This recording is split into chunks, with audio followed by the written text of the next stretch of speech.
কুজা কারুন, কুজা ফেরাউন, কুজা নমরুদ শুধু হামানি।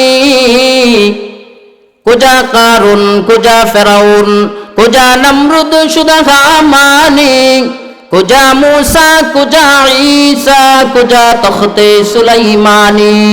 কুজা मूसा, কুজা ঈসা, কুজা তখতে সুলাইমানি।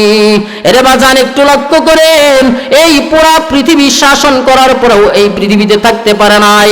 ফেরাউন চলে গেছে, নমরুদ চলে গেছে, হামান, কারুন, সাদ্দাত কেউ থাকতে পারে নাই। মুসলমানদের ভিতরে ছিল সুলাইমান পয়গম্বর, হযরত মূসা পয়গম্বর, ঈসা পয়গম্বর, কেউ থাকতে পারে নাই। তাহলে বুঝতে হবে আপনি আর আমি এই পৃথিবীতে থাকতে পারবো না, চলে যাইতে হবে। এই পৃথিবী থাকার জায়গা নয়, এই পৃথিবীতে কেউ থাকতে আসি নাই, থাকতে পারবো না। এই পৃথিবী থেকে চলে যাইতে হবে। তবে এই পৃথিবী থেকে চলে যাওয়ার আগে আপনার আমার জিন্দেগিটাকে আমল দ্বারা সাজাইতে হবে। এই জন্য বাজান আমল দিয়ে আপনার আমার জিন্দেগি সাজানো লাগবে। এই পৃথিবীতে যাওয়ার সময় কোনো কিছু নিয়ে যাওয়া যাবে না। এই পৃথিবী থেকে চলে যাওয়া, এরে বাজান একটু লক্ষ্য করেন, আমার আল্লাহ বলেন এই পৃথিবীতে যত প্রাণী আছে সমস্ত প্রাণীকে একদিন মৃত্যুর পেয়ালা উপভোগ করা লাগবে। এই পৃথিবীতে যত মানুষ আছে সমস্ত মানুষকে একদিন অন্ধকার কবরে যাওয়া লাগবে। সুতরাং এই কথাটা কেউ অস্বীকার করতে পারবে না। আমিও মরব, আপনিও মরবেন, প্রত্যেকেই মরে যাব। সুতরাং এই 2 দিনের হায়াত পাইয়া, এই 2 দিনের জিন্দেগি পাইয়া আমার আপনার কিসের অহংকার আর কিসের বাহাদুরি? কিসের তোমার বাহাদুরি, কিসের অহংকার? দম পুরালে মাটির নিচে বন্ধ হবে দ্বার। আমি যাব, তুমি যাবে, যাবে প্রিয়জন, আসা যাওয়ার চলছে খেলা, থাকবে পরে ধন। এরে বাজান আসা যাওয়ার একটা খেলা হইতেছে, অর্থাৎ একজন আসে আরেকজন যায়। একদিন আপনার বাবা ছিল, সে চলে গেছে, আপনার দাদা ছিল, চলে গেছে, আপনার পরদাদা ছিল, চলে গেছে। আপনি এমন কি গ্যারান্টি আছে আপনি যাবেন না? অর্থাৎ আপনাকেও একদিন যাইতে হবে। আপনার মুখের দাড়ি গোলা পেকে গেছে, আপনার মাথার চুল গোলা পেকে গেছে, এইগুলা আপনাকে সংবাদ জানাইতেছে। আরে আল্লাহর বান্দা, তুমি এখনো কেন হুঁশ হও না? তোমাকে অন্ধকার কবরে যাইতে হবে। সুতরাং তুমি যে অন্ধকার কবরে যাইবা, এমন কি আমল, এমন কি সামানা তুমি জোগাড় করেছো, এমন কি সামানা তুমি সঙ্গে নিয়ে কবরে যাইবা? যদি তোমার আমলটা ভালো না হয়, ওই অন্ধকার কবর তোমার সঙ্গে ভালো ব্যবহার করবে না। আর যদি আমলটা ভালো হয়ে যায়, তাহলে অন্ধকার কবরে তোমাকে জান্নাতের রাস্তা খুলে দেওয়া হবে। সুবহানাল্লাহ। ओ मेरा रब है, मेरा सब है, मेरा पालने वाला है। ओ मेरा रब है, मेरा सब है, मेरा पालने वाला है। ओ मेरा दिल में हिदायत का बत्ती जलने वाला है। ओ मेरा दिल में हिदायत का बत्ती जलने वाला है। आवाज दिया बोलें अल्लाहु আকবার। কবি বলতেছেন, তিনি আমার রব, তিনি আমার সব, তিনি আমাকে পালনেওয়ালা একমাত্র মালিক, তিনি একমাত্র আমার অন্তরে হেদায়েতের আলো জ্বালাইতে পারেন কি পারেন না? এই দুনিয়াতে বাজার এমন কোন লোক নাই কেউ কাউকে হেদায়েত দিবে, এমনকি নবী রাসূলরা পর্যন্ত কাউকে হেদায়েত দিতে পারেন নাই। আমার নবী, আপনার নবী যখন আবু জাহেল, নবীজির চাচা, সে যখন ইসলাম ধর্ম গ্রহণ করে না, আমার নবীর মনের চাহিদা ছিল যে আবু জাহেল ইসলাম ধর্ম গ্রহণ করে ফেলুক। আমার আল্লাহ জানায় দিলেন, ইন্নাকা লা তাহদি মান আহবাবতা। ওগো হাবিব আমার, আপনি যতই চেষ্টা করেন আপনার চাচাকে হেদায়েত দেওয়ার মতো আপনার কোনো ক্যাপাসিটি নাই, আপনার কোনো অধিকার আপনার চাচাকে হেদায়েত দেওয়ার মতো নয়। কারণ আপনি চাইলেই তো হেদায়েত দিতে পারবেন না। হেদায়েতের মালিক হলাম একমাত্র আমি আল্লাহ। আমি যাকে ইচ্ছা তাকেই হেদায়েত দিয়ে দিব, যাকে ইচ্ছা আমি আল্লাহ হেদায়েত দিতে পারি। নবী আপনি কাউকে হেদায়েত দিতে পারবেন না। বাজান যদি কথাটা বুঝে থাকেন বলেন, এই পৃথিবীতে কেউ কাউকে হেদায়েত দিতে পারবে? কেউ কাউকে হেদায়েত দেওয়ার মতো যোগ্যতা, ক্ষমতা, অধিকার নাই। হেদায়েত কেউ দিতে পারবে না, একমাত্র আল্লাহ ইচ্ছা করলে আমাকে হেদায়েত দিতে পারবেন। আল্লাহ যদি না চান, এই পুরা পৃথিবীর মানুষগুলা মিলেও যদি চেষ্টা করে, আমাকে হেদায়েত দিতে পারবে না। এই জন্য বাজান, এই যে আমার ভিতরে দ্বীনের বুঝ আসছে, এটা একমাত্র আমার আল্লাহ দিয়েছেন হেদায়েত। আরে কাফের বেঈমানরা এমন ছিল যারা সর্বক্ষণ ইসলামের দুশমনি করত, শত্রুতামি করত। আমার রাসূল সাল্লাল্লাহু আলাইহি ওয়াসাল্লামের আশপাশেই থাকতো ওই কাফের বেঈমানেরা, কিন্তু আমার রাসূলের দুশমনি করত। জোরে বলেন ঠিক কিনা? যে আয়াতে কারিমা তেলাওয়াত করেছি, আল্লাহ পাক রব্বুল আলামিন বিশেষ একটা প্রেক্ষাপটে আয়াতে কারিমা নাজিল করেছেন। আল্লাহ পাক রব্বুল আলামিন আয়াতটা নাজিল করেছেন, রাসূলুল্লাহ সাল্লাল্লাহু আলাইহি ওয়াসাল্লাম ছিলেন মক্কার সম্ভ্রান্ত পরিবারের কুরাইশ বংশের লোক। আমার নবীর দাম ছিল, কিন্তু ওই কাফেররা না বুঝার কারণে নবীকে মানত না। মক্কার একজন কাফের লিডার ছিল উকবা ইবনে আবি মুঈত, কাফেরদের একজন লিডার। সে ব্যবসা বাণিজ্য করত। ব্যবসা বাণিজ্য করার ক্ষেত্রে সে যখন ব্যবসা করে দেশে আসতো, আবার এই দেশে আসার পরে এলাকার গণ্যমান্য লোক যারা আছে তাদেরকে দাওয়াত করে খাওয়াইতো। যেমন আমরা আমাদের এলাকার যারা হুজুর আছে, ইমাম সাহেব আছে, মাদ্রাসার শিক্ষক আছে, অনেকে দাওয়াত করে খাওয়ায় না? দাওয়াত করে খাওয়ায়, অর্থাৎ মনের একটা চাহিদা যে আমি হুজুরকে একবেলা আমার ঘরে খানা খাওয়াই, আমার ঘরে একবার মাদ্রাসার শিক্ষক, মসজিদের ইমাম সাহেব খানা খাক। এটাকে আমরা গৌরব মনে করি, আমাদের অহংকার, গর্ব মনে করি। তো ওই কাফের লিডার উকবা ইবনে আবি মুঈত, সেও এরকম একটা ভালো কাজ করত। সে একবার ব্যবসা থেকে ফিরে আসার পরে এবার চিন্তা ভাবনা করতেছে, কিছু ভালো মানুষ আমার ঘরে খানা খাক। এবার সে অনেক চিন্তা করার পরে দেখলো যে এই পৃথিবীতে মক্কায় মুহাম্মাদের চাইতে ভালো লোক আর নাই। বলেন আল্লাহু আকবার। এবার উকবা ইবনে আবি মুঈত ভালোভাবে চিন্তা করেছে, মুহাম্মাদের চাইতে ভালো লোক আর মক্কায় নাই। এবার ওই উকবা ইবনে আবি মুঈত, আমার নবী আপনার নবীকে দাওয়াত দিয়েছে, আমার নবী আপনার নবী উকবা ইবনে আবি মুঈতের দাওয়াতটা গ্রহণ করেছেন। যেই দিন খানার সময় আল্লাহর রাসূল তার বাড়িতে দাওয়াত রক্ষার্থে উপস্থিত হয়ে গেলেন, কিন্তু আমার নবী আপনার নবী ডাক দেয়া বলতেছেন, উকবা আমি তোমার বাড়িতে আসছি তোমার দাওয়াত রক্ষা করার জন্য, কিন্তু যতক্ষণ পর্যন্ত তুমি ঈমান না আনবা, যতক্ষণ পর্যন্ত তুমি সাক্ষ্য না দিবা আল্লাহ এক এবং আমি মুহাম্মাদুর রাসূলুল্লাহ আল্লাহর রাসূল, ততক্ষণ পর্যন্ত আমি তোমার বাড়িতে খানা গ্রহণ করব না।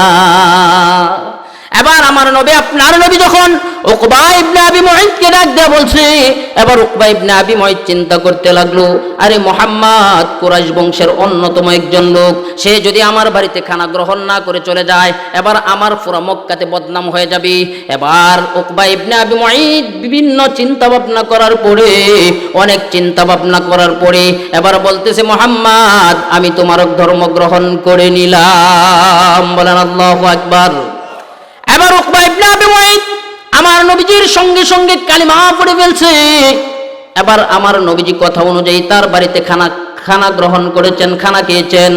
এবার আমার নবী যখন দাওয়াত খাওয়ার পরে চলে গেলেন, ওই উকবা ইবনে আবি মুঈতের একজন ঘনিষ্ঠ বন্ধু উমাইয়া ইবনে খালফ, লক্ষ্য করেন যেই বন্ধুর কারণে আমাদের দেশের যুবকগুলো নষ্ট হয়ে যায়, বন্ধুর সঙ্গ দেওয়ার কারণে যুবক নষ্ট হয়। বন্ধু যদি ভালো হয় তাহলে ভালো হওয়া যায়, আর বন্ধু যদি খারাপ হয় তাহলে তার সঙ্গে সঙ্গে সমস্ত বন্ধুগুলা খারাপ হয়ে যায়।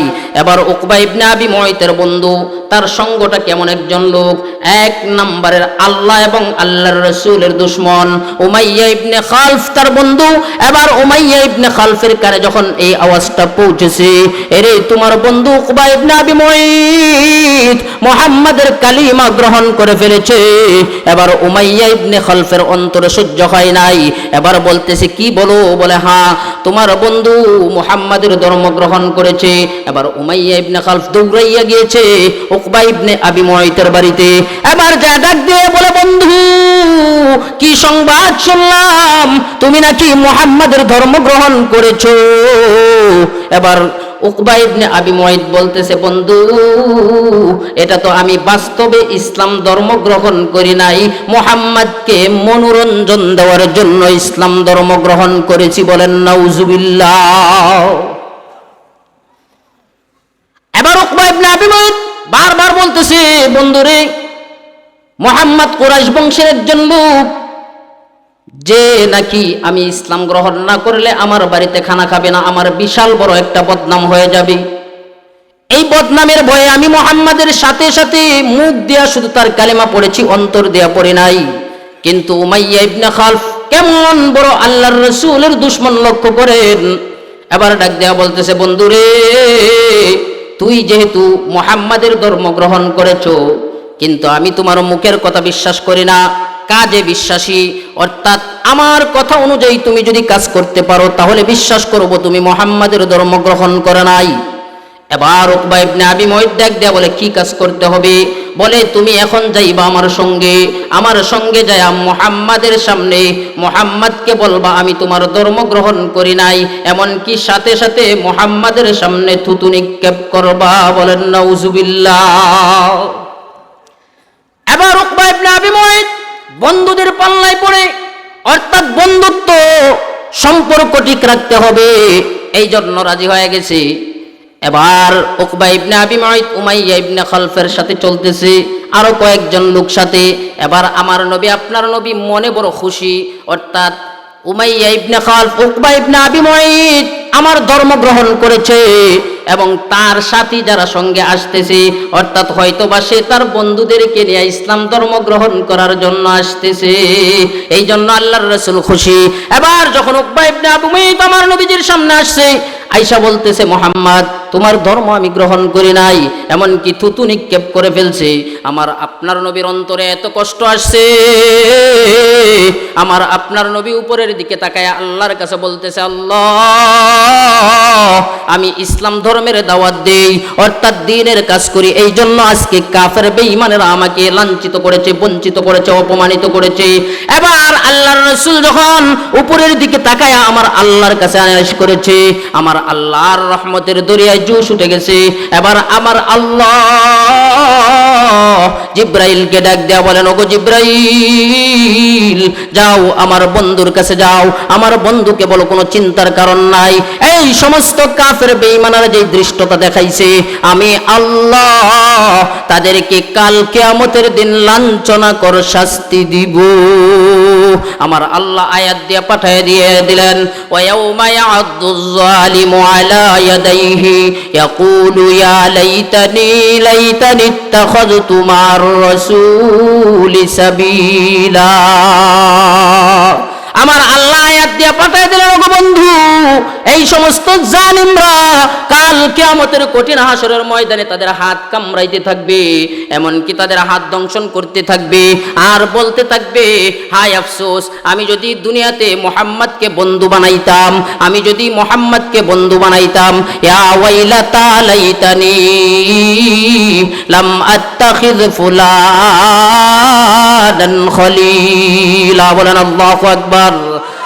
হায় আফসোস আমার দুর্ভাগ্য, আমি যদি দুনিয়াতে অমুককে আমি বন্ধু না বানাইতাম। অর্থাৎ উকবা ইবনে আবি মুআইত বলতে থাকবে, আমি যদি উমাইয়া ইবনে খালফকে বন্ধু না বানাইতাম। এরে আমার বন্ধু, আয়াতটা মুফাসসিরিনে কেরামগণ লিখেছেন যে আয়াতটা যদিও উকবা ইবনে আবি মুআইতের খাতিরে নাজিল হয়েছে, কিন্তু এই আয়াতটার ভাষা ভঙ্গি যেরকম ব্যাপক, এই আয়াতের হুকুমও তেমন ব্যাপক। অর্থাৎ কিয়ামত পর্যন্ত আনেওয়ালা যত মানুষ আছে, যত মানুষ তার বন্ধুর সংস্পর্শে, অর্থাৎ দুই বন্ধু মিলে যতদিন খারাপ কাজ করবে, সেই সমস্ত ক্ষেত্রে এই আয়াত প্রযোজ্য হবে। অর্থাৎ যেই ব্যক্তি খারাপ কাজে নিমজ্জিত পতিত হবে, যেই ব্যক্তি খারাপ কাজ করবে তার ক্ষেত্রে আয়াত আল্লাহর রাসূল বলেছেন এই সমস্ত জালেমরা কাল কিয়ামতের কঠিন হাসরের ময়দানে তাদের হাত দংশন করতে থাকবে আর আফসোস করতে থাকবে। এই জন্য বাজান, এই দুনিয়াতে আমি আর আপনি যাকেই বন্ধু বানাবো, যার সঙ্গে আমার জীবন চালাবো, আল্লাহর রাসূল বলেন তোমরা ভালো করে চিন্তা ভাবনা করে বন্ধু বানাইবা। যেই বন্ধুর কারণে আমাকে অসৎ হয়ে যাইতে হয়, যেই বন্ধুর কারণে আমার নামাজ ছুটে যায়, যেই বন্ধুর কারণে আমার নেক আমল ছুটে যায়, ওই বন্ধুকে আল্লাহর রাসূল বন্ধু বানানোর কথা নিষেধ করেছেন। অর্থাৎ সে কোনোদিন আমার আপনার বন্ধু হইতে পারে না। আমার আপনার বন্ধু হবে একজন আল্লাহওয়ালা, একজন নেককার, একজন মসজিদের ইমাম, একজন মাদ্রাসার শিক্ষক, একজন আলেম, একজন ভালো মানুষ, একজন নেককার মানুষ। তারা হবে আপনার আমার বন্ধু। জুড়ে বলেন ঠিক কিনা? তাহলে বন্ধু ওইরকম গ্রহণ করতে হবে যার মাধ্যমে আপনার আমার আমল ঠিক হয়, আমি আপনি নেক আমল করতে পারি। দেখবেন দুই বন্ধু একসাথে হইলে যদি বন্ধুটা খারাপ হয়, তে প্রথম বন্ধু প্রথম দিন তার সাথে যাওয়ার পরে আস্তে আস্তে ওই যে তার বদ আমলগুলা, বদ আসরগুলা তার ভিতরে পড়তে থাকে। জোরে বলেন ঠিক কিনা? আর যদি বন্ধুটা ভালো হয়ে যায়, তাহলে বন্ধু যত ভালো কাজ করে, একজন আলেমের সঙ্গে যদি একটা মানুষ কয়েকদিন উঠা বসা চলাফেরা করে, দেখবেন তার আমল আস্তে আস্তে সুন্দর হয়ে যায়। সে আস্তে আস্তে দাড়ি রাখতে শুরু করে, জুব্বা জামা গায়ে দেয়, টুপি মাথায় দেয়। জুড়ে বলেন ঠিক কিনা? তাহলে বন্ধু এটা যেমন ভালো তেমন খারাপ, যেমন ভালো তেমন খারাপ। আমাদের গ্রামে একটা বাক্য বলা হয়, ভালোর সঙ্গে চলে বেটা খাই বাটার পান, বুড়ার সঙ্গে চলে বেটা কাটা যায় তার দুই কান। জুড়ে বলেন ঠিক কিনা?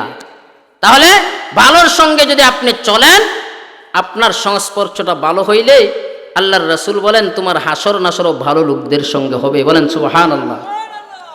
ومن يطع الله والرسول فأولئك مع الذين أنعم الله من النبيين والصديقين والشهداء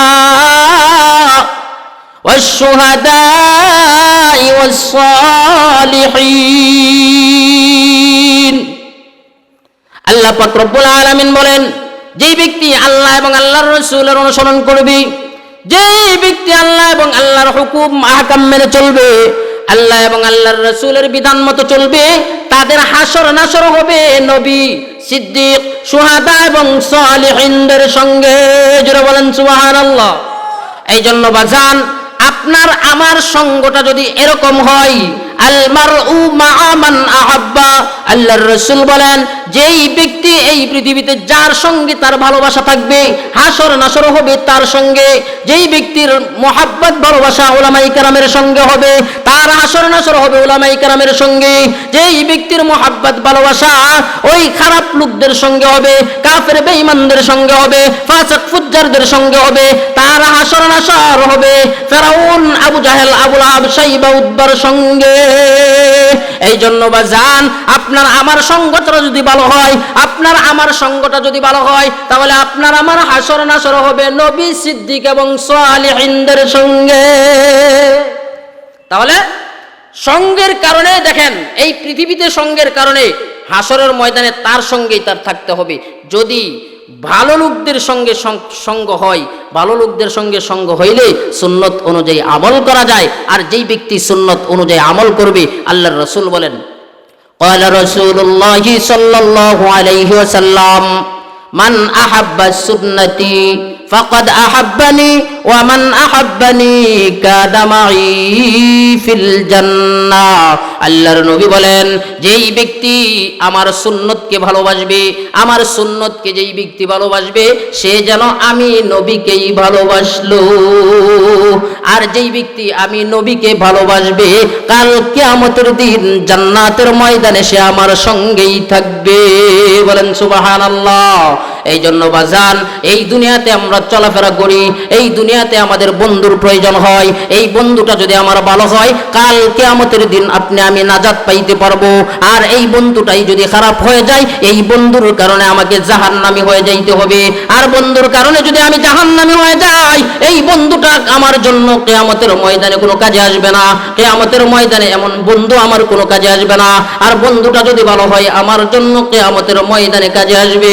যদি একজন আলেম হয় আমার বন্ধু, কাল কিয়ামতের দিন আলেম যখন জান্নাতে যাবে, আমি তার সঙ্গে জান্নাতে যাওয়ার একটা সুযোগ আছে। একজন আলেম সুপারিশ করে হাজার হাজার মানুষ জান্নাতে নিয়ে যাবে। এই যে আপনাদের মাদ্রাসায় আলেম হয়, হাফেজ হয়, একজন হাফেজ কোরআনের কেমন দাম! আল্লাহর রাসূল বলেন, মান ক্বারাআল কুরআনা ফাস্তাযহারাহু ফাআহাল্লা হালালাহু ওয়া হারামা হারামাহু আদখালাহু আল্লাহুল জান্নাহ ওয়া শাফাআহু ফি আশরাতিন মিন আহলি বাইতিহি ক্বাদ ওয়াজাবাত লাহুন নার। বলে সোনার কান্দা মাজহারুল উলুম হাফিজিয়া মাদ্রাসার একজন হাফেজের দাম, আল্লাহর রাসূল বলেন, যে কোরআন তেলাওয়াত করে হাফেজ হয় এবং এই কোরআন অনুযায়ী তার জিন্দেগি যাপন করে, হালালকে হালাল জানে, হারামকে হারাম জানে, কাল কিয়ামতের কঠিন হাসরের ময়দানে আমার আল্লাহ রাব্বুল আলামিন তাকে জান্নাতের মেহমান বানায় দিবে। তাকে জান্নাতের মেহমান বানাবে। ওই হাফেজ কোরআন জান্নাতে যাওয়ার সময় আল্লাহর রাসূল বলেন, ওই হাফেজ কোরআন আরো 10 জন ব্যক্তিকে সুপারিশ করে জান্নাতে নিয়ে যাবে। এই জন্য বাজান, উলামায়ে কেরামের সাথে থাকলে, উলামায়ে কেরামের পাশে বসলে লাভ না লস। আল্লাহর রাসূল বলেন, আলাইকুম বিমুজালাসাতিল উলামা ওয়া ইস্তিমাই কালামিল হুকামা। এ দুনিয়ার মানুষ ভালো করে শুনো, উলামায়ে কেরাম যেখানে আসে, উলামায়ে কেরামের সঙ্গে একটু সময় বসো, উলামায়ে কেরামের হিকমতপূর্ণ কথাগুলো শ্রবণ করো। এর দ্বারা ফায়দা কি হবে জানো? আমার আল্লাহ তোমার মৃত অন্তরটাকে হিকমতের নূর দ্বারা জীবিত করে দিবে। এই জন্য বাজান, সঙ্গটা এই জন্যই ভালো হওয়া চাই। আমি জীবন চালাইতে আমার বন্ধু প্রয়োজন, তবে আমার বন্ধুটা যেন অসৎ লোক না হয়, সৎ লোক হয়।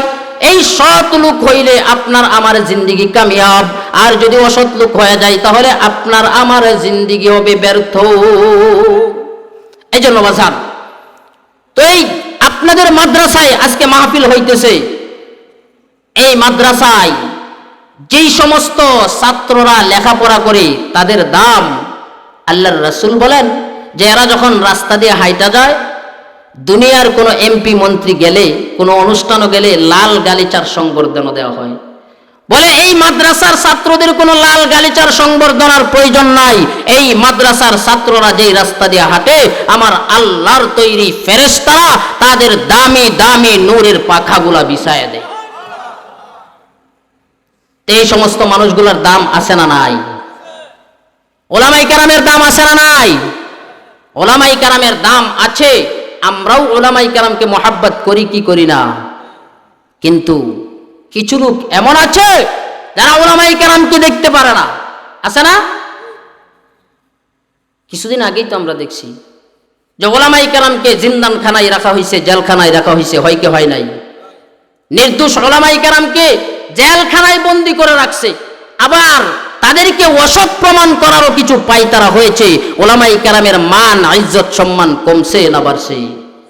বলে আল্লাহ যাকে ইজ্জত দান করেন, এই পৃথিবী, পুরা পৃথিবীর মানুষগুলা মিলেও তাকে বেইজ্জতি করতে পারবে? তুইজ্জু মান তাশাউ ওয়া তুযিল্লু মান তাশা। আমার আল্লাহ যাকে ইজ্জত দিয়েছেন, এই পৃথিবীর সমস্ত মানুষগুলা মিলেও তাকে বেইজ্জতি করতে পারবে না। আর আমার আল্লাহ যাকে বেইজ্জতি করেন, তাকে এই পুরা পৃথিবীর মানুষ ইজ্জত দিতে পারবে না। চোরের মতো পালাইয়া দেশ ছাড়তে হবে। তো ইজ্জতের মালিক আল্লাহ। তোমরা যাদেরকে বেইজ্জতি করার চেষ্টা করছো, পারো নাই, ব্যর্থ, নিজেরাই পালাইয়া দেশ ছাড়ছো। এই জন্য বাজান, ওলামায়ে কেরাম আমাদের দুশ্মন নয়, আমাদের বন্ধু। এদেরকে বন্ধু বানায় যদি আমরা চলতে পারি, তাহলে আমাদের জীবন কামিয়াব। ওলামায়ে কেরাম কি কোনোদিন আমাদের ক্ষতির কথা বলে, আমাদের সঙ্গে দুশ্মনী করে? ওলামাই কেরামের সঙ্গে কি আমাদের জমিনিয়া কোনো মারামারি আছে? কোনো কিছুই নাই। ওলামাই কেরামের সঙ্গে আমাদের সম্পর্ক থাকবে ভালোবাসার সম্পর্ক। কেন? তাদের দ্বারা যদিও আমরা দুনিয়া হাসিল না করতে পারি, তাদের দ্বারা কমাস কম আমাদের আখেরাতে কাজে আসবে। জোরে বলেন ঠিক কিনা? তো এই ওলামাই কেরামের মাধ্যমে আখেরাতে মুক্তির নাজাতের ব্যবস্থা হবে। এই জন্য বাজান, ওলামাই কেরামের সঙ্গে ভালোবাসার সম্পর্ক করেন, দেখবেন আপনার জীবন আমার জীবন পাল্টে যাবে। আর এই জীবন ক্ষণস্থায়ী জিন্দিগি, এই জিন্দিগিতে কি আমরা চিরকাল থাকবো না চলে যাব? আওয়াজ দেয়া কথা বলেন, থাকবেন? এই পৃথিবীতে যারা শাসক ছিল, শাসন করেছে, দেখেন চারজন সবচেয়ে বড় বড় শাসক ছিল। দুইজন মুসলমান, দুইজন বেঈমান। একজন বেঈমান হলো ফেরাউন, আরেকজন বেঈমান হলো নমরুদ। এরা আছে না চলে গেছে? মুসলমান যারা ছিল, হযরত সুলাইমান আলাইহিস সালাতু ওয়াস সালাম, জুলকারনাইন, আছে না চলে গেছে? তারা নাই। কেন? এই পৃথিবীতে আসার সময় আছে, যাওয়ারও সময় আছে। থাকার মতো জায়গা নয়, এটা থাকার মতো জায়গা না। কোজা কারুন, কোজা ফেরাউন, কোজা নমরুদ, শুধা হামানি। কোজা কারুন, কোজা ফেরাউন, কোজা নমরুদ, শুধা হামানি। কোজা মুসা, কোজা ঈসা, কোজা তখতে সুলাইমানি। কোজা মুসা, কোজা ঈসা, কোজা তখতে সুলাইমানি। এরে বাজান, একটু লক্ষ্য করেন, এই পুরা পৃথিবী শাসন করার পরেও এই পৃথিবীতে থাকতে পারে নাই। ফেরাউন চলে গেছে, নমরুদ চলে গেছে, হামান, কারুন, সাদ্দাত, কেউ থাকতে পারে নাই। মুসলমানদের ভিতরে ছিল সুলাইমান পয়গম্বর, হযরত মুসা পয়গম্বর, ঈসা পয়গম্বর, কেউ থাকতে পারে নাই। তাহলে বুঝতে হবে আপনি আর আমি এই পৃথিবীতে থাকতে পারবো না, চলে যাইতে হবে। এই পৃথিবী থাকার জায়গা নয়। এই পৃথিবীতে কেউ থাকতে আসি নাই, থাকতে পারবো না। এই পৃথিবী থেকে চলে যাইতে হবে। তবে এই পৃথিবী থেকে চলে যাওয়ার আগে আপনার আমার জিন্দেগিটাকে আমল দ্বারা সাজাইতে হবে। এই জন্য বাজান, আমল দিয়ে আপনার আমার জিন্দেগি সাজানো লাগবে। এই পৃথিবীতে যাওয়ার সময় কোনো কিছু নিয়ে যাওয়া যাবে না। এই পৃথিবী থেকে চলে যাওয়ার স্বজন আছে, কেউ আপনার সঙ্গে কেউ যাবে না। 7টা দেশের রাজা ছিল, 7 দেশের রাজা, সে রাজত্ব করেছে। 7টা প্রদেশের মালিক বাদশা জুলকারনাইন, সে পুরা পৃথিবী শাসন করেছে। এমনকি মৃত্যুর সময় উজির নাজিরদেরকে ওসিয়ত করে গেছে, এরে আমার উজির নাজিররা, আমার মৃত্যুর সময়, আমার মৃত্যুর উপরে যখন আমাকে কফিন করবা, আমাকে কাফনের ভিতরে ঢুকাইবা, আমার 2টা হাত বাহিরে রাইখা দিবা। এবার উজির নাজিররা মনের ভিতরে প্রশ্ন, আরে বাচ্চা, সকলেই তো কফিনের ভিতরে হাত দেয়, আপনি আবার কেন ওসিয়ত করলেন? কাফনের ভিতরে কেন, কাফনের বাহিরে কেন হাত দিব? এবার বাচ্চা ডাক দেয়া বলেন, ওরে আমার উজির নাজিররা, আমার হাতগুলা বাহিরে রাখবা এই জন্য আমার পুরা পৃথিবীর মানুষগুলা যেন দেখে বুঝে বাচ্চা পুরা পৃথিবী শাসন করেছে, কিন্তু যাওয়ার সময় খালি হাত নিয়ে অন্ধকার কবরে গেছে। খালি হাত নিয়ে অন্ধকার কবরে গেছে যেন বুঝে। এবার বাচ্চার ওসিয়ত মতে উজির নাজিররা মৃত্যুর পরে কাফনের সময় কাফনের বাহিরে হাত রাখছে। এবার বাচ্চা ওসিয়ত করে গেছেন যে আমাকে কাফনের পরে পুরা পৃথিবী, পুরা আমার রাজ্যটা ঘুরাইবা, ঘুরায় দেখাইবা মানুষকে। এবার যখন বাচ্চার লাশ নিয়ে ঘোরানো হয়, কিছু কিছু অবুঝ মানুষ আছে যারা ডাক দেয়া বলতেছে, দেখো বাদশা সারা জীবন ট্যাক্স গ্রহণ করেছে, চাঁদা গ্রহণ করেছে, এখন মৃত্যুর পরেও 2টা হাত বাড়াইয়া রাখছে। বলেন নাউজুবিল্লাহ। বাদশাকে আসলে এই জন্য হাত বাড়াইছে। কিন্তু বাজান, যারা বুঝমান, যাদের অন্তরে বুঝ আছে, তারা বুঝে ফেলছে যে আসলে বাদশা পুরা পৃথিবী শাসন করার পরেও খালি হাত নিয়ে অন্ধকার কবরে রওনা হয়েছে। এই জন্য বাজান, আপনি আমি বাড়ি করলাম, গাড়ি করলাম, আমার সন্তানের ভবিষ্যতের চিন্তা করলাম, আমি আর আপনি কয় নাম্বার বেয়াকুফ? আমার মৃত্যুর পরবর্তী জিন্দেগির জন্য আমি আপনি একবারও চিন্তা করি নাই আপনার আমার মৃত্যুর পরে কি অবস্থা হবে। আল্লাহর রাসূল বলেন, সবচেয়ে নির্বুদ্ধ সেই ব্যক্তি যে মৃত্যুর পরবর্তী জিন্দেগির জন্য আমল করে না। সবচেয়ে বুদ্ধিমান ওই ব্যক্তি, আল কাইয়িসু মান দানা নাফসাহু ওয়া আমিলা লিমা বা'দাল মাউত। আল্লাহর নবী বিশ্ব নবী বলেন, যেই ব্যক্তি মৃত্যু পরবর্তী জিন্দেগির জন্য চিন্তা করে, অর্থাৎ মৃত্যু পরবর্তীর জিন্দেগি তার কি হবে, কবরের জিন্দেগি কেমন হবে, হাসরের জিন্দেগি কেমন হবে, ফুলসিরাতের জিন্দেগি কেমন হবে, এই চিন্তা যেই ব্যক্তি করে সেই হলো প্রকৃত বুদ্ধিমান। প্রকৃত বুদ্ধিমান তো তারাই যারা মৃত্যু পরবর্তী জিন্দেগির জন্য আমল করে। বাজান বলেন তো, এই পৃথিবী থেকে আমাদেরকে যাইতে হবে না? মরতে তো হবে, একদিন মরা লাগবে। এই আয়াতটা এমন কোন প্রাণী, এমন কোন মানুষ, এমন কোন ক্ষমতাধর বাদশা নাই যারা অস্বীকার করতে পারে। সমস্ত কোরআন একটা ব্যক্তি অস্বীকার করতে পারে, কিন্তু এই আয়াতকে কেউ অস্বীকার করতে পারে না। কুল্লু নাফসিন যায়িকাতুল মাউত,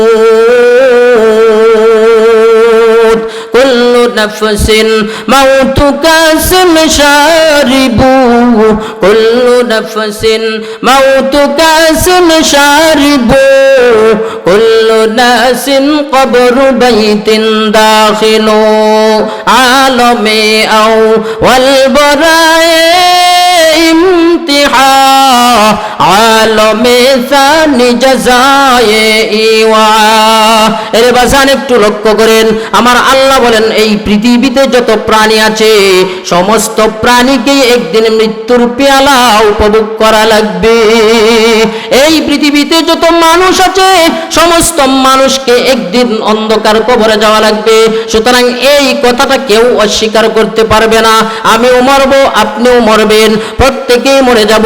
সুতরাং এই 2 দিনের হায়াত পাইয়া, এই 2 দিনের জিন্দেগি পাইয়া আমার আপনার কিসের অহংকার আর কিসের বাহাদুরি? কিসের তোমার বাহাদুরি, কিসের অহংকার? দম পোড়ালে মাটির নিচে বন্ধ হবে দ্বার। আমি যাব, তুমি যাবে, যাবে প্রিয়জন, আসা যাওয়ার চলছে খেলা, থাকবে পরে ধন। এরে বাজান, আসা যাওয়ার একটা খেলা হইতেছে, অর্থাৎ একজন আসে আরেকজন যায়। একদিন আপনার বাবা ছিল, সে চলে গেছে, আপনার দাদা ছিল, চলে গেছে, আপনার পরদাদা ছিল, চলে গেছে। আপনি এমন কি গ্যারান্টি আছে আপনি যাবেন না? অর্থাৎ আপনাকেও একদিন যাইতে হবে। আপনার মুখের দাড়ি গোলা পেকে গেছে, আপনার মাথার চুল গোলা পেকে গেছে, এইগুলা আপনাকে সংবাদ জানাইতেছে। আরে আল্লাহর বান্দা, তুমি এখনো কেন হুঁশ হও না? তোমাকে অন্ধকার কবরে যাইতে হবে। সুতরাং তুমি যে অন্ধকার কবরে যাইবা, এমন কি আমল, এমন কি সামানা তুমি জোগাড় করেছো, এমন কি সামানা তুমি সঙ্গে নিয়ে কবরে যাইবা? যদি তোমার আমলটা ভালো না হয়, ওই অন্ধকার কবর তোমার সঙ্গে ভালো ব্যবহার করবে না। আর যদি আমলটা ভালো হয়ে যায়, তাহলে অন্ধকার কবরে তোমাকে জান্নাতের রাস্তা খুলে দেওয়া হবে। বলেন সুবহানাল্লাহ। अमल से जिंदगी बनती है, जन्नत भी और जहन्नम भी, एक आके अपनी फितरत से ना नारी है ना नूरी।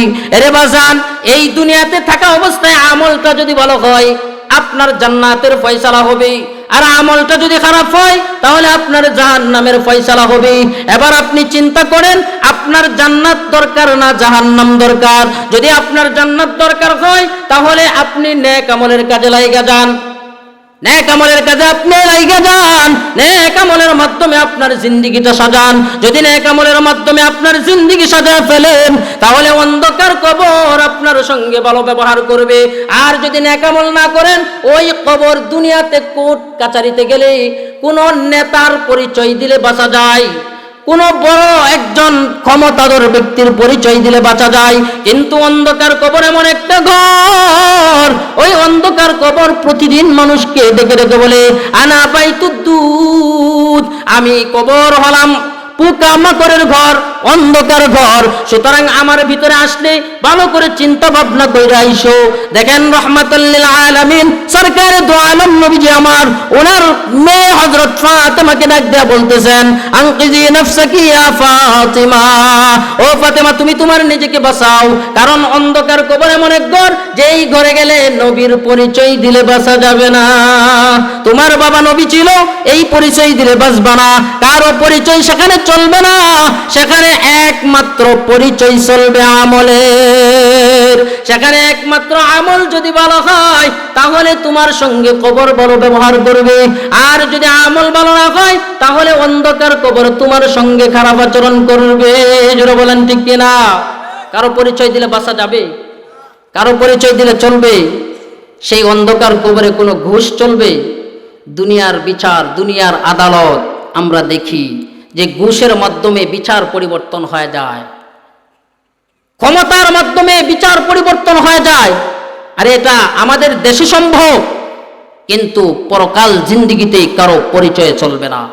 এই জন্য বাজান, কারো পরিচয় সেখানে চলবে না, একমাত্র আপনার আমল। আপনি যদি আমল করে অন্ধকার কবরে যাইতে পারেন, আপনার কবর হবে আপনার জন্য ফুলের বাগান। আর যদি আমল করে না যাইতে পারেন, এই অন্ধকার কবর হবে জাহান্নামের টুকরা। আল্লাহর রাসূল বলেন, আল কবরু রাউদাতুম মির রিয়াদিল জান্নাহ আও হুফরাতুম মিন হুফারিন নার। এই কবরটা কারো জন্য জান্নাতের বাগান হয়ে যাবে, ফুলের বাগান হয়ে যাবে। আবার এই কবরটা কারো জন্য জাহান্নামের টুকরা হয়ে যাবে। এই জন্য বাজান, আপনার জিন্দিগির সময়টা কার পিছনে ব্যয় করতেছেন? আপনার জিন্দিগির সময়টা কার পিছনে দিতেছেন? একবার কি চিন্তা করেছেন? আমার যে ভবিষ্যৎ জিন্দিগি আছে, আমার আল্লাহ আমাকে এই দুনিয়াতে কেন পাঠাইলেন? আমি কেন আসলাম? আমি কি করতেছি? আমি কোথায় যাব? এই চিন্তা একবার করেছেন? আমাকে আমার আল্লাহ পাঠাইছেন এই দুনিয়াতে ইবাদত বন্দেগী করার জন্য। আর আমার আসল জায়গা কোথায়? আমার আসল জায়গা হলো পরপারে। এই দুনিয়াতে আপনি আমি থাকতে পারবো না, থাকতে আসেও নাই। এই দুনিয়াতে থাকার জায়গা না, এই দুনিয়াতে বাজান থাকা যাবে না। এই দুনিয়াতে একমাত্র আমার মাওলার সঙ্গে সম্পর্ক লাগাইতে হবে। যদি আপনি আমি আমার মাওলার সঙ্গে সম্পর্ক লাগাইতে পারি, আমার মাওলাকে যদি আপন বানায় নিতে পারি, তাহলে আমার আল্লাহ বলেন, মাল্লাহুল মাওলা ফালাহুল কুল। আমার আল্লাহ যার হয়ে যাবে, পুরা পৃথিবী তার হয়ে যাবে।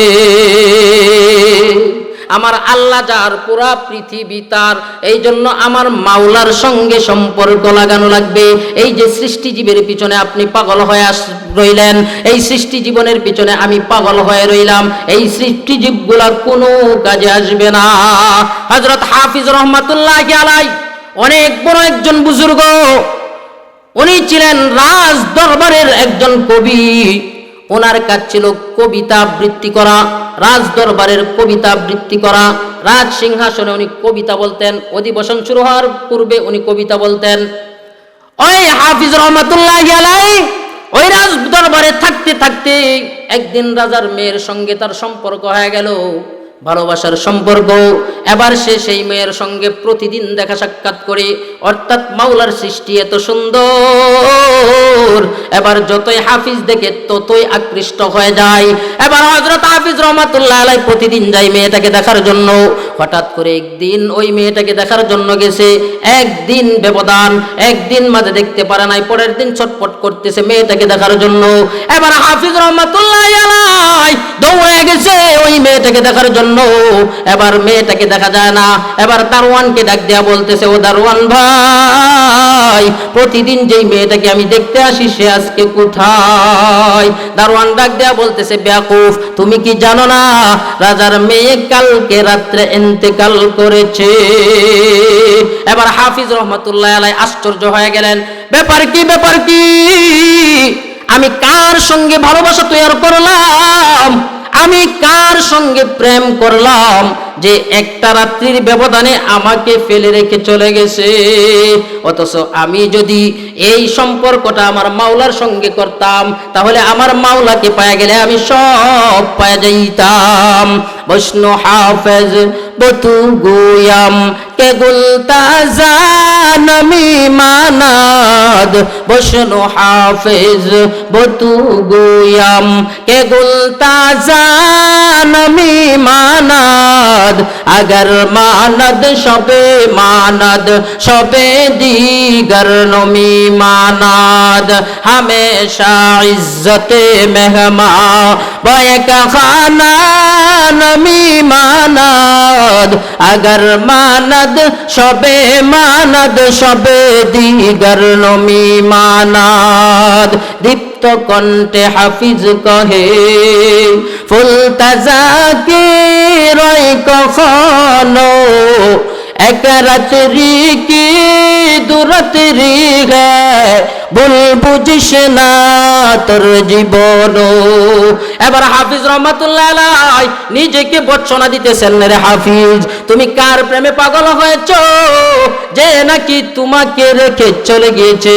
তুমি একজন সৃষ্টির পিছনে এত পাগল, অথচ তুমি যদি আমার মাওলার পিছনে পাগল হইতা তাহলে তুমি আমার মাওলাকে পায়া যাইতা। বলেন আল্লাহু আকবার। এই জন্য বাজান এই সৃষ্টি জীবনের পিছে পাগল হইলে কোনো লাভ নাই। সৃষ্টি জীব কোনোদিন আপনার কাজে আসবে না। আপনি ভাই বলেন, বন্ধু বলেন, মা বলেন, বাবা বলেন, স্ত্রী বলেন, সন্তান বলেন, কেউ আপনার কোনো কাজে আসবে না। কাল কিয়ামতের কঠিন হাসরের ময়দানে আপনি যখন বিপদে পড়ে যাবেন তখন আপনার ভাই বন্ধু আত্মীয় স্বজন কোনো কাজে আসবে না। ইয়াউমা ইয়াফিরুল মারউ মিন আখিহি ওয়া উম্মিহি ওয়া আবিহি ওয়া সাহিবাতিহি ওয়া বানিহি।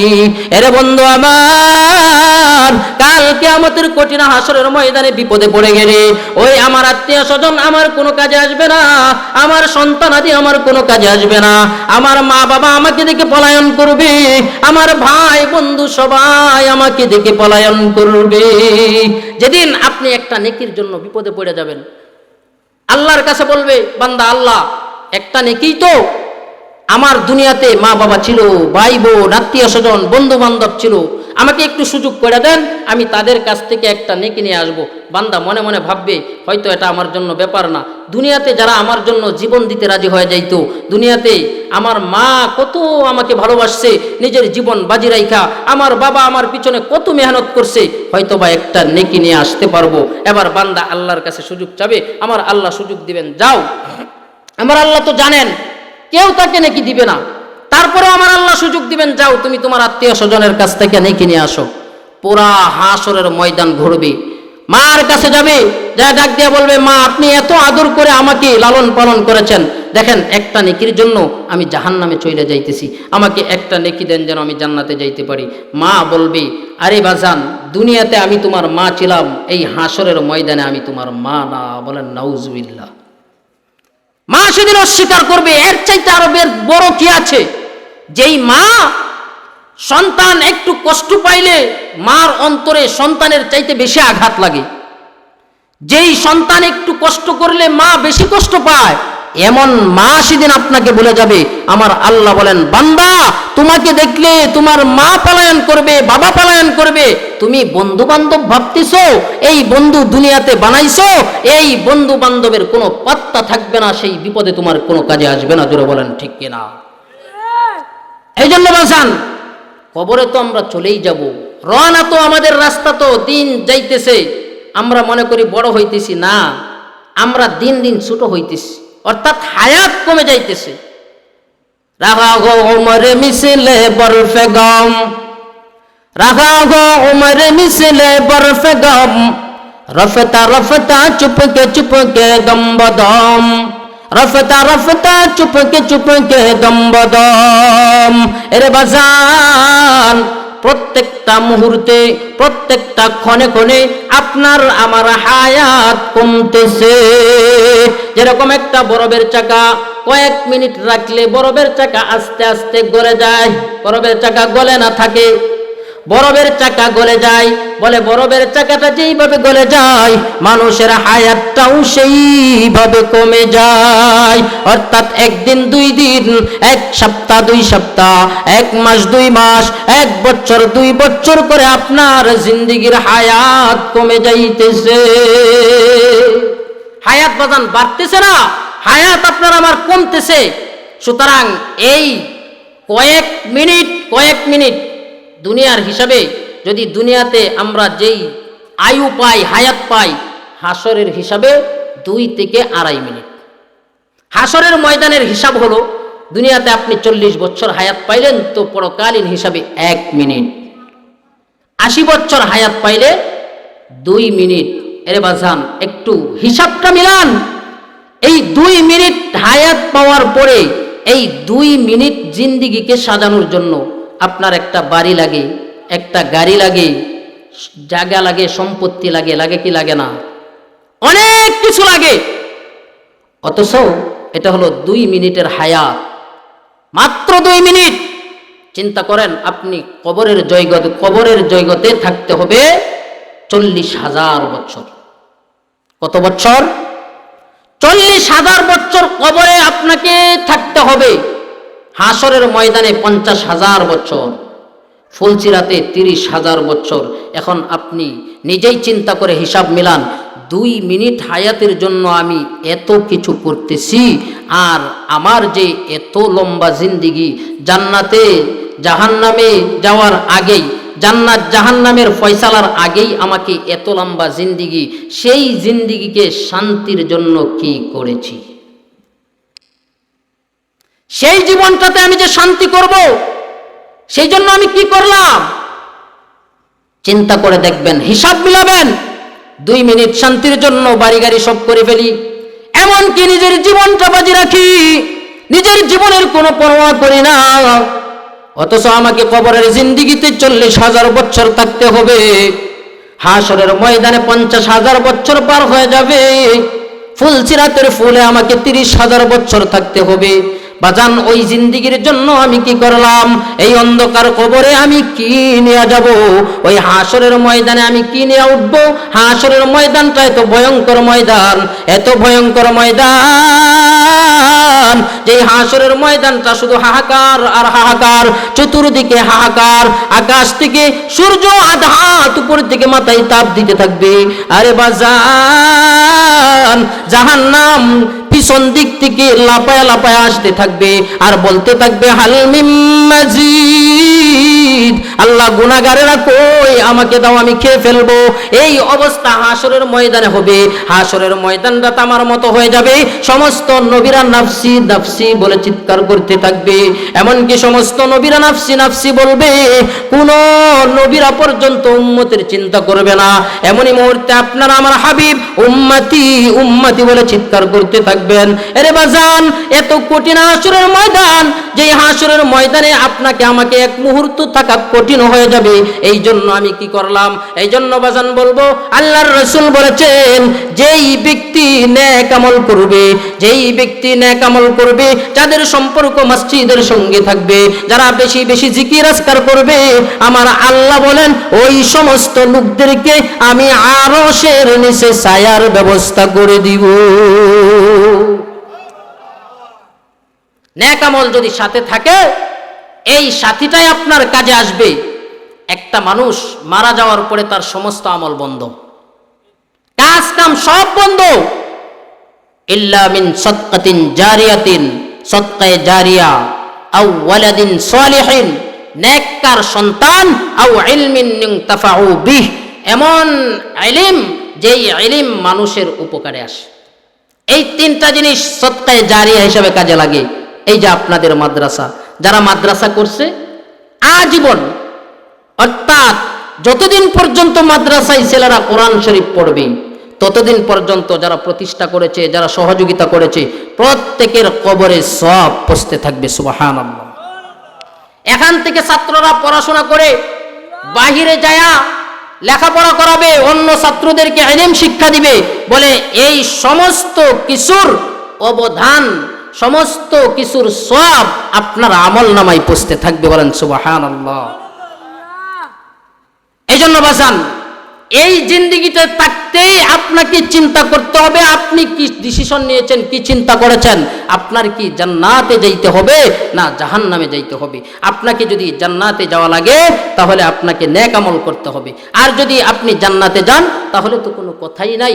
আর যদি জাহান্নামে যান, তাহলে তো এর প্রতিদান জাহান্নামে, এত কষ্ট, জাহান্নামের আগুনের কথা আল্লাহ বলতেছেন, আল্লাতী তাত্তালিউ আলাল আফইদা। আচ্ছা, প্রশ্নের উত্তর দেন। দুনিয়ার আগুন, দুনিয়ার যে আগুনটা আমরা দেখি, এটা শরীরে লাগলে শরীরের চামড়া পুড়ে যায়, ঠিক না? শরীরের চামড়া পুড়ে। আর জাহান্নামের আগুনটা এমন যে এটা চামড়াই লাগবে না, সরাসরি যায় কলিজায় আঘাত করবে। বলেন নাউজুবিল্লাহ। জন্য চিন্তা করেন জাহান্নামের আগুন কি সহ্য করতে পারবো কিনা। এই জন্য বাজার এই দুনিয়াতে চলাফেরা করতে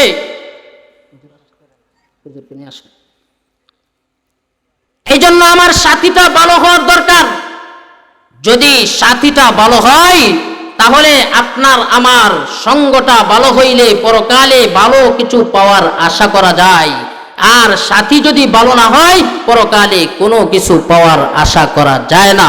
আমার আপনার যেই সাথী হাসরের ময়দানে যদি ওলামাই কারাম হয় আপনাকে জান্নাত পর্যন্ত পৌঁছানোর চেষ্টা করবে, আর যদি বদকার হয় তাহলে আপনাকে জাহান্নামে তো নিয়ে যাবে, সাথে আরও মানুষ জাহান্নামে নিয়ে যাবে। আল্লাহ পাক রব্বুল আলামিন আমাদের সবাইকে সহি সমঝ দান করুন। আল্লাহ পাক রব্বুল আলামিন আমাদেরকে সহি বুঝ দান করুন, সকলকে আমল করার তৌফিক দান করুন।